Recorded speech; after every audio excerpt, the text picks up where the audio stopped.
현근택 변호사, 신인규 변호사 두 분 나오셨습니다. 어서 오십시오. 네, 안녕하세요. 네, 안녕하세요. 반갑습니다. 시원하게 헤어컷을 하셨네요. 여름이라 좀 여름이다. 깎았어요. 네. 제가 사실 매일 이발하는 데가 있는데 네. 매일 집사람하고 싸워요. 왜요? 저는 좀 짧게 머리 네, 좀 짧은 걸 좋아하는데 맨날 머리 좀 길게 자라 그래가지고 짧게 자랐는데 네. 타입을 한 거예요. 옆에는 좀 짧게, 앞에는 좀 당기고. 아니 근데 되게 잘 자르신 것 같은데. 저기 이제 그 요즘 유행하는 뭐 투블럭컷 이런 거 아니에요? 아, 그런 거예요? 그런 거예요? 모르겠는데 아무튼 뭐 여기는 자르고 위에는 아니 현 살좀 변호사님은 남기고. 사모님 말씀을 잘 듣네. 잘 들어야죠. 지금. 화목한 가정의 화목한 전형이시. 가정의 전형이다. 맨날 미용실도 제가 선택권이 없어요.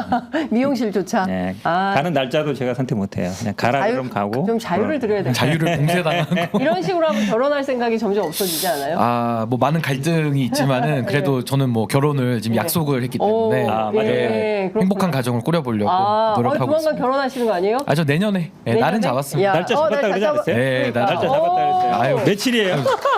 뭐 이렇게 공개적으로 아니 내년 4월 달에. 이거 저기 축 결혼 막 이런 거 상사로 이거 너무 동네방네에서 소문내고 다니는 것 같아가지고. 아니 진짜? 그 날짜 들었는데 나 네. 4월 달에 내년 4월 4월. 며칠? 내년 4월? 네, 식목일 합니다. 식목일? 10월 5일? 예. 4월 5일, 4월 10월 5일이 아니 4월 5일. 내년 4월. 식목이 쉬는 날 아니잖아요. 아니 뭐 날이 어떻게 잡혀가지고. 어디서 해요?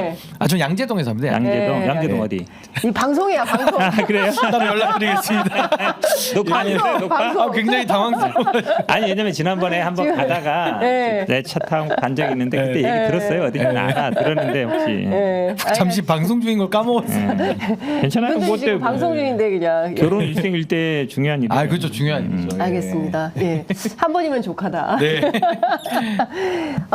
이거부터 여쭙겠습니다. 국민의힘 전당대회가 와 이렇게 소란스러운 가운데 진행이 되고 있어요. 역대급 아닙니까? 신 변호사님 전직 직장 아니 직장은 아니고 뭐라 그래야 되나? 전직 뭐 친정, 전직 친정. 전직 친정 예. 국민의힘. 아니 근데 이제 뭐 전당대회를 많이들 지금 예측하고 뭐 설들이 많기는 한데요.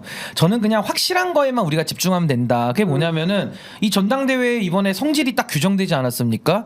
전당대회가 아니라 분당대회, 그리고 전당대회가 아니라 전폭대회, 전부폭로대회. 네. 그래서 지금 이제 완전히 전당대회의 성질이 분당대회로 전환이 됐기 때문에 예. 저는 국민의힘에서 누가 대표를 뽑더라도 그 승복하기 매우 어려워졌다. 그래서 심리적 분당 상태가 물리적 분당으로 가는지 여부를 네. 이제는 지켜볼 문제만 남아있더라는 거고 네. 뭐 최근에도 지금 한동훈 후보 쪽에서 여론조사 돌려가지고 공표하니까 이게 당규 위반이거든요. 그러니까 당규 위반이 돼가지고 지금 나경원 원희룡 후보 측에서 아주 강력하게 반발을 하고 있는데 이게 당규를 찾아보면은 나중에 윤리위에 또 회부될 수 있는 사유가 돼요. 네. 그러면 윤리위 하면은 떠오르는 게 있지 않습니까? 국민의힘 하면은 이항희 위원장이 빨간 옷 입고 나와가지고 그러니까. 그냥 당 대표를 날려버리잖아요. 예, 이준석 대표 날렸죠. 지금도 이제 그 윤리위원장이 새로 이제 부임이 돼서 이용구 윤리위원장이 아마 하시는 것 같은데 이게 나중에 가서는 당의 분당을 촉진시키는 그런 빌미로 작용할 수 있기 때문에 저는 국민의힘의 앞으로 남은 일주일도 네. 저는 더 시끌벅적하고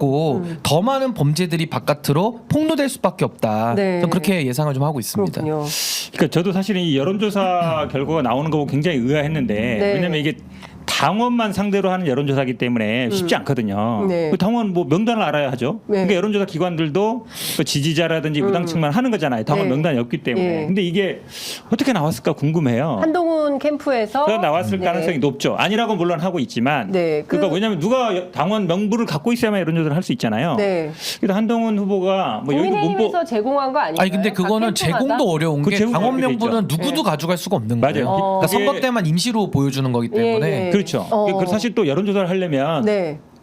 당원 명단을 랜덤으로 돌려야 되거든요. 예를 들어 80만이면 그걸 중에서 지역이라든지 성별, 나이 가지고 랜덤으로 돌려야 돼요. 그렇죠. 맞춰가지고. 그렇죠. 그렇지 예. 않으면 여론조사 자체도 또 문제가 돼요. 예를 들어서 뭐 그렇습니다. 어느 지역 특정 지역만이라든지 특정 나이라든지 특정 성별이 예, 예. 과포집될 수 있잖아요. 그렇죠. 그러면 이게 예. 한동훈 후보가 뭐 여의도 문법은 안 쓴다 그러는데 완전히 여의도 이 기술은 완전히 쓰는 게 아닌가라는 생각이 정치 들어요. 기술자? 그렇죠. 왜냐하면 아니, 어느 당에서도 예. 당원들만 상대로 한 여론조사 결과가 나온 적은 거의 없어요. 보통 지지자 상대로 하지. 그래서 나경원 후보가 고발하겠다고 하는 지금 건가요? 이제 이의 제기 하는 거잖아요. 네. 근데 여기 보면 압도적으로 나오긴 해요. 근데 네. 이게 당내에서 과연 이런 그 여론조사가 나오고 이게 언론에 보도돼서 물론 본인들은 아니라고 하고 있지만 네. 이거는 제가 보기에 한번 좀 따져봐야 될 문제 같아요. 근데 저는 제일 큰 이슈가 역시 댓글팀 아닌가 싶어요.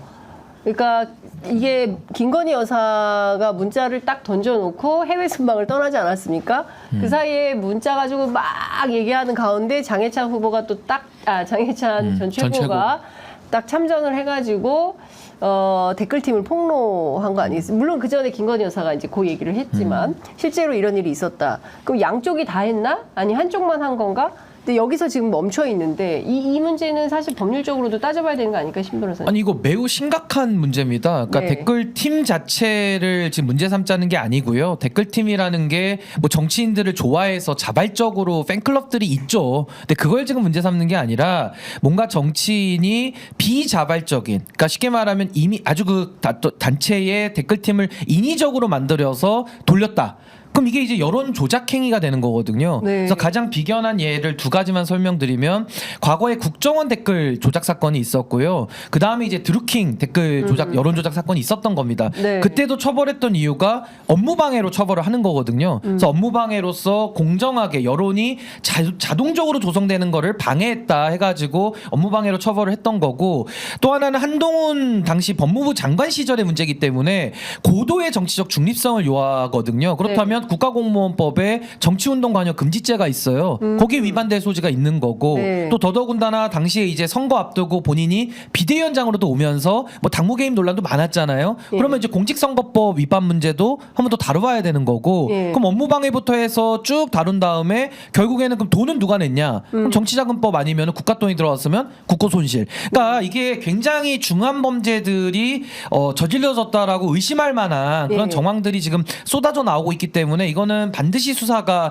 필요하다라고 보고요. 그 장례찬 전 최고의 폭로에 의해서. 그리고 동시에 김건희 여사도 본인이 댓글팀이 있는데 그 네. 댓글팀이 한동훈 위원장 관련해서 흔든 건 아니다. 뭐 이런 식의 지금 해명을 하는 문자가 공개가 돼서 네. 이거 더 심각하죠. 왜냐하면 현직 대통령의 배우자가 네. 현직 대통령을 위해서 댓글팀을 돌리는 거 아니겠습니까? 김건희 여사가 자기를 위해서 돌려도 문제고, 어쨌든 대통령이 연루될 수가 있기 때문에 네. 이 부분도 규명이 필요하다. 그래서 양쪽 쌍댓글에 대한 예. 특검이 필요한 거죠. 지금 법적으로 잘 말씀해 주신 거 맞아요. 네. 드루킹 때도 보면은 결국 업무방해 문제가 됐었고, 네. 국정원 댓글 때도 말씀하신 것처럼 뭐 국정원법이나 한동훈 장관 같은 경우 국가공무원법이 되겠죠. 그렇죠. 그다음에 공직선거법 다 문제가 예. 됐는데 그 직권남용도 문제됩니다. 직권남용 문제되고. 직권남용. 근데 이준석 의원이 좀 아주 의미심장한 말을 한마디 했잖아요. 그 CBS 나와 뭐라 그랬냐면 예.